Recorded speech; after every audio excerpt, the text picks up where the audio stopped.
चंद्रोदय न हो रहा हो, अगर तुमने स्वीकार नहीं किया तो तुम्हारे सामने तो सूर्योदय कर ही देंगे, लाल लाल सब कुछ दिखा देंगे। किंतु मैं निवेदन करूं, किसी एक व्यक्ति की पत्नी की कथा नहीं है, यहाँ आत्मदेव नाम जीव का है, और जीव की जो पत्नी है भागवत पुराण के आधार पर वो बुद्धि है। अब जरा आप अपनी बुद्धि का निरीक्षण कीजिए, बाहर की पत्नी वाली बात मत करना, अंदर की पत्नी की बात कर रहा हूं। अपनी बुद्धि का परीक्षण कीजिए, आपकी बुद्धि कहीं धुंधली तो नहीं है। धुंधली माने होता है जिसको स्पष्ट स्पष्ट नजर ना आए, जैसे कुछ सामने नजर नहीं आता, थोड़ा थोड़ा नजर आता, कहते धुंधला नजर आ रहा है। जिसको धुंधला धुंधला दिखता हो, परमात्मा कभी है कि नहीं है, कभी नहीं, ये धुंधला परमात्मा दिखता, उसकी बुद्धि धुंधली है। और जिसको परमात्मा प्रकट दिखता है, प्रत्यक्ष दिखता है, उसकी बुद्धि धुंधली नहीं है। अब धुंधली बुद्धि की कुछ पहचान बता दें। अगर ये आपकी बुद्धि में हो तो जान जाना आपकी बुद्धि भी धुंधली है। एक तो लोक वार्ता रता, दूसरों की चर्चा सुनने में तुमको यदि रुचि हो, पर चर्चा तो बुद्धि धुंधली है। क्रूरा प्रायसो बहु जल्पिका, प्रायः, ये प्रायस ये करें, कई बार हो सकता है कि बोलती भी ना हो, नहीं तो प्रायः बहुत बोलने वाली है। इसको दूसरे की सुनना नहीं, बोलना ही बोलना है। बहुजल्पिका। आत्मदेव जी ने तो बहुत प्रयास किया कि संतान हो, किंतु संतान नहीं है। कथा ये कहती है कि बाद में आत्महत्या करने के लिए निकले, उनको एक यति मिल गए, सन्यासी। इनको सन्यासी क्यों मिले? क्योंकि स्रोत स्मार्त कर्म में निष्णात थे। मैं तो बार बार कहता रहता हूं, आज तक न मुझे भागवत में, न रामायण में, न गीता उपनिषद में कहीं ये पढ़ने को मिला हो कि भगवान प्रसन्न होते हैं तो धन मिलता है। भागवत में तो एक श्लोक ऐसा वो सुनाते नहीं है, नहीं तो हमारी कथाएं बंद हो जाएंगी। उसमें तो ये लिखा है, अब बंद भले हो जाए, आज तो हम सुनाई देते हैं। उसमें ये लिखा हुआ है कि भगवान जिस पर अनुग्रह करते हैं, देखो भागवत की कथा सुनोगे तो भगवान का अनुग्रह होगा, और भगवान जिस पर अनुग्रह करते हैं उसका धन धीरे धीरे छीन लेते हैं। हरिष्ये तत् धनम सनई, क्यों छीन लेते हैं? अच्छा आप बताना, सच सच आप लोग, हमारी माताएं जानती हैं। माँ को जब अपने बच्चे को दूध पिलाना होता है तब वह खिलौना पकड़ाती है कि दूध से अलग करना होता है, तब खिलौना पकड़ाती है। जब उसको अपना दूध न पिलाना हो, अपने को काम धंधे में लगना हो, तब खिलौना पकड़ा देती है, ले खेलता रहे। आजकल तो हमारा एक चुस्नी आती, मैंने देखा, उसमें कुछ शहद सा भरा रहता है, वो बेचारे के मुख में ठूस देती है माता। वो खूब जोर लगाता रहता है, बच्चा सोचता है इससे कुछ निकलेगा, बाबरे को मिलता कुछ नहीं है। ये भगवान भी संसार की चुस्नी चूस देते हैं, चूसता रहे, निकलेगा कुछ नहीं, लगेगा सब भरा है इसमें, लगता है संसार में पूरा रस भरा है, और बेचारा खूब जोर से चूसता है, मिलता कुछ नहीं। ऐसे ये चुस्नी डाल रखी है संसार की, ये धन की चुस्नी, मान की चुस्नी, प्रतिष्ठा की चुस्नी। किंतु भगवान को जब अपना प्रेम रस प्रदान करना होता है तब ये चुस्नी हटा देते हैं, छोड़ ये चुस्नी, अब ऐसा अपने प्रेम का स्तन तेरे मुख में देता हूं जिसको तेरे जीवन को रसीला बना देगा। तो भगवान यदि किसी पर प्रसन्न होते हैं, रामायण में इसका भी चिंतन है, भागवत में भी है, भगवान जब किसी पर प्रसन्न होते हैं तो संत से मिला देते हैं। बिनु हरि कृपा मिलहि नहीं संता, जब द्रवहि दीन दयालु राघव, जब द्रवहि दीन दयालु राघव, साधु संगत पाइए। साधु की संगति मिल जाए नारायण, तो समझ जाना कि भगवान तुम्हारे ऊपर रीझ गए, तुम्हारे ऊपर प्रसन्न हो गए हैं। आज आत्मदेव पर प्रसन्न हुए महाराज। भगवान और संत मिले, संत ने दुख का कारण पूछा। इन्होंने कहा कि पुत्र की प्राप्ति नहीं हो रही है पाप के कारण, क्योंकि मेरे द्वारा पाली गई गाय भी बछड़ा नहीं देती है, वृक्ष भी लगाते हैं तो फल नहीं देते हैं। हमारे यति ने बड़ा समझाया कि पंडित जी, पुत्र में कोई शांति नहीं है, पता नहीं कहाँ से खोपड़ी में भर गया है ये। कि वैसे तो शास्त्र में नियम है कि पुम नाम नरकत त्रायते, पुत्र जो होता है वो अपने पिता को पुम नाम के नरक से त्राण दिलाता है, इसलिए उसका नाम पुत्र है। किंतु आजकल तो दिलाते हैं कि नहीं दिलाते वो मुझे पता नहीं है। आजकल तो ऐसे नालायक बच्चे पैदा हो रहे हैं कि अपने बाप के मरने के बाद बाल तो मुड़ाना नहीं चाहते। बाप मर गया, उसकी उनको कोई पीड़ा नहीं, बाल नहीं जाने चाहिए। कल हमको कुछ बता रहे थे, बेटा बोला कि हम तो आगे नहीं लगाएंगे, एक ही बेटा। पंडित जी ने कहा कि मुंडन कराना पड़ेगा, बोले मुंडन नहीं कराऊंगा। पंडित जी से कहा कि तुम ही जला दो, हम आग नहीं लगाएंगे। तो आजकल तो ऐसे पुत्र आपको मिलेंगे, इसकी आशा तो कम करना कि तुम्हारा पुम नाम के नरक से तुम्हें त्राण दिला दे। तो अपने आप अपना प्रयास करना चाहिए कि हमको उस नरक में जाना ही न पड़े। जीवन रहते रहते भगवान को प्राप्त कर लोगे तो कोई नरक वरक जाने की जरूरत नहीं है। जीवन रहते रहते भक्ति से अपना चित्त भर लोगे तो भटकने की कहीं जरूरत नहीं है। इन्होंने और इतिहास की बातें सुना दी। बोले बाबरे तू कितने पुत्र पैदा करेगा, 1 2 3 4 5 10, सगर के तो 60,000 थे। बेचारा रो रो के मर गया। चित्रकेतु का भी उदाहरण दिया कि उसकी भी महाराज सदगति नहीं हुई पुत्र के कारण, वो तो भगवत प्रेम के कारण सदगति हुई। ये रोने लगा, बोले महाराज वो सदगति तो बाद में देखी गई, अपनी अभिगति करवा देना चाहता हूं। कई लोगों का स्वभाव होता है, ये मूर्ख व्यक्ति अधिकतर तुरंत प्रत्यक्ष लाभ के चक्कर में होते हैं, उनको धैर्य नहीं होता है। हमारे एक महात्मा कहते थे कि एक सज्जन कहीं से अंडे खरीद के लाए। बोले कहाँ से? बोले इस मुर्गी ने दिया। बोले अभी मार डालो, मिल जाएंगे अंदर। और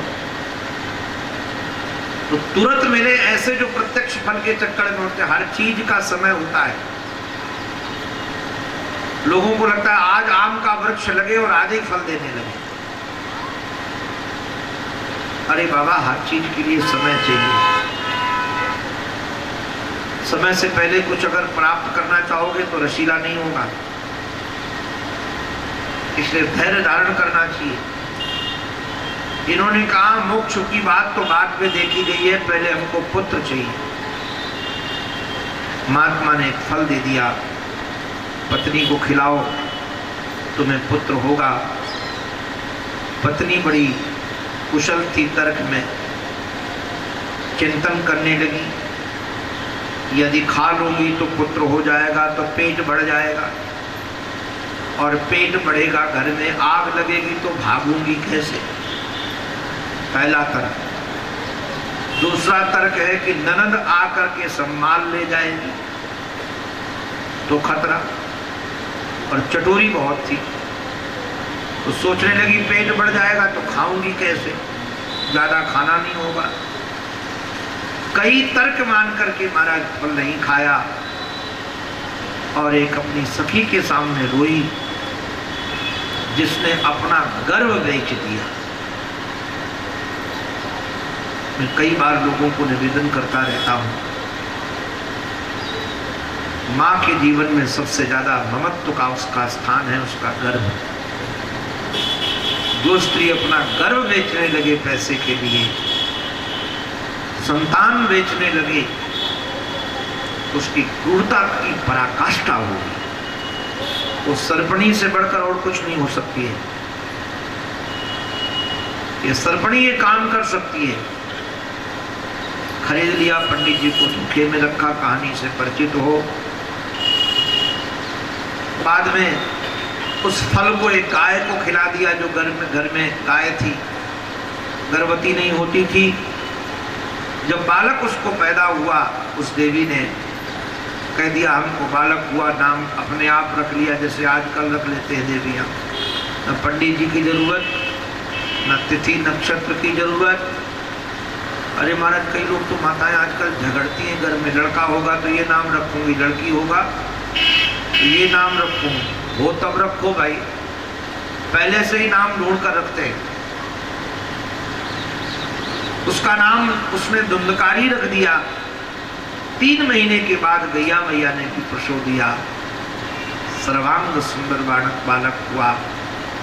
उसका नाम नारायण पंडित जी ने गोकर्ण रख दिया, क्योंकि कान गाय के कान के समान थे। मैं कई बार लोगों को कहता हूँ, भैया ध्यान रखना, जब संत मिले तो आत्मदेव जी का सत्संग हुआ, और जब आत्मदेव जी का सत्संग हुआ तो सत्संग का फल है विवेक, किंतु वह विवेक रूपी फल, ध्यान रखना, बुद्धि ने तो स्वीकार नहीं किया। धुंधली होने के कारण गाय को खिला दिया। अभिप्राय क्या है? आपकी बुद्धि सत्संग में हुई चर्चा को भले स्वीकार न करे, यदि आपके कानों के माध्यम से सत्संग की चर्चा जाती रहेगी। संस्कृत भाषा में गो माने इंद्री भी है और गो माने गाय भी है। गो गोचर जहां लग मन जाई, सो सब माया जानो भाई। तो गो माने इंद्री।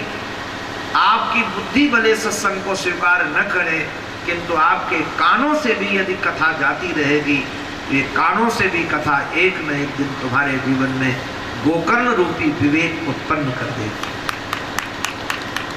ये गोकर्ण विवेक है। धुंधकारी दुष्ट हुआ, उसने पिताजी को सताया, वैराग्य हुआ, घर द्वार जो छोड़कर जाना चाहते थे, वन में क्या करें, तो हमारे श्री गोकर्ण जी महाराज ने पिताजी को उपदेश दिया है। ये उपदेश बड़े काम का है, हम लोग भी इसको ले लें। गोकर्ण जी महाराज कहते, पहला इनका ज्ञान, अगर हम आप सुखी रहना चाहते हैं तो एक काम सबसे पहला करना पड़ेगा, ये शरीर के प्रति जो अहमता है वो छोड़ो। वो हमारे महाराज श्री सुनाते हैं, एक सज्जन ने बहुत अपमान किया उनका साधन काल में, तो बाबा से कहा, बाबा मैं ये जानता हूं कि शरीर अनित्य है, मिथ्या है, किंतु सामने वाले का जिसने हमको गालियां दी, अपमान किया, उससे हमको पीड़ा बहुत हुई। कुछ हमारे श्री पुरिया बाबा जी महाराज ने हंस करके उनका नाम लेकर के कहा, जिसने गालियां दी उसका कोई दोष नहीं है। क्यों? बोले तुम जा करके कचड़े के स्थान पर बैठ जाओ जहाँ लोग कचरा डालते हैं, तो यदि एक टोकरी कचरा कोई आकर डाल जाए तो डालने वाले का दोष क्या है? तुम्हारे बैठने वाले का दोष है। तो शरीर तो वैसे ही मलमूत्र का भांडागार है, याद रखना, ये कचड़े का स्थान नहीं है, मलमूत्र का भरा हुआ पिटारा। अगर हम आप इसमें बैठ जाएंगे कि मेरा नाम अमुक है और मैं अमुक हूँ, तो कोई ना कोई कचरा डालता ही रहेगा। कचरे का स्थान है, जो निंदा करेगा तो हम दुखी हो जाएंगे। पहला काम करो या चिंतन करो कि शरीर मैं नहीं हूँ, और दूसरा चिंतन करो। देखो एक बात, आप सब लोग पढ़े लिखे हो, हम एक प्रश्न करते हैं, कार में बैठने वाला व्यक्ति कार हो जाता है? तो मास्टर साहब आप भी कार में बैठते हो, कभी कार बने? और अगर कार में बैठा हुआ व्यक्ति घर में जाए और अपनी पत्नी को कहने लगे मैं कार हूं, मैं कार हूं, तो पत्नी कहेगी ये बेकार है। जो कार कहने लगे मैं कार, सो बेकार। ऐसे जो शरीर में बैठा हुआ व्यक्ति, शरीर तो कपड़ा है, एक गाड़ी है, इससे हम यात्रा करते हैं। गीता में तो शरीर को कपड़ा माना गया। वासांस जीर्णानि यथा विहाय नवानि गृह्णाति नरो पराणि, कपड़ा है। और कई संत इसको गाड़ी भी मानते हैं, यात्रा करते इस पर बैठ करके। तो पहला काम ये करो कि गाड़ी पर चलो तो सही, किंतु गाड़ी में हूं ये मत बोलो। और दूसरा काम है और कर लेना समझदारी से, होना तो थोड़ा कठिन है किंतु कह देता हूं, शरीर मैं हूं ये जन्म जन्म के अभ्यास से दृढ़ हो गया है। पहले इसको अभ्यास से काटो कि मैं शरीर नहीं हूं, और दूसरा ये संसार मेरा नहीं। अच्छा एक बात बताओ, आप सब गृहस्थ हो, आपके मलमूत्र से, थोड़ा मैं वैराग्य की बात बोल रहा हूं, संतान पैदा होती है और कुछ नहीं, उसको तो तुम कहने लगते हो ये मेरी है। तो यदि आपके शरीर से उत्पन्न होने वाले जितनी चीजें उनको आप मेरा कहते हो, इन माताओं के खोपड़े में कभी जुए हो जाते उनको मेरा बोलते हैं। किंतु महाराज ऐसे मारती है जब जुआ निकालते नहीं, हमने देखा है, दोनों नाकों से ऐसे करके जैसे पूरी शक्ति लगा के मारे। अरे भाई तुम्हारी खोपड़ी से पैदा हुए उनको क्यों मार रहे हो, संभाल के रखो ना। अरे तुम हमारे हो, हमारे खोपड़े में रहो। अरे जाने कितने आपके शरीर से उत्पन्न होने वाले कीड़े हैं। मैं ज्यादा और अंदर की बात कहूं, आप लोगों को जानकारी है कि नहीं, आपकी हड्डियों में, आपके खून में, आपके मल में, आपकी मज्जा में, ये नाम रूप अलग अलग हैं किंतु सब ये कीड़ों का समुदाय है। आपके शरीर भी में जो रक्त होता है आपको तो लाल लाल दिखता है किंतु उसमें सारे कीड़े भरे हुए हैं। आपके मूत्र में ऐसे कीड़े हैं, हजारों लाखों कीड़े हैं मल में, आप उनको तो कभी नहीं मानते कि मेरे हैं। आपके मलमूत्र से पैदा होने वाली संतानों के पास मेरा मेरा मान करके इतना महाराज दुखी होते हैं कुछ पूछो नहीं, रो रो करके मर जाते हैं कि हाय मेरा कीड़ा, हाय मेरा कीड़ा। कीड़ा नहीं बेटा।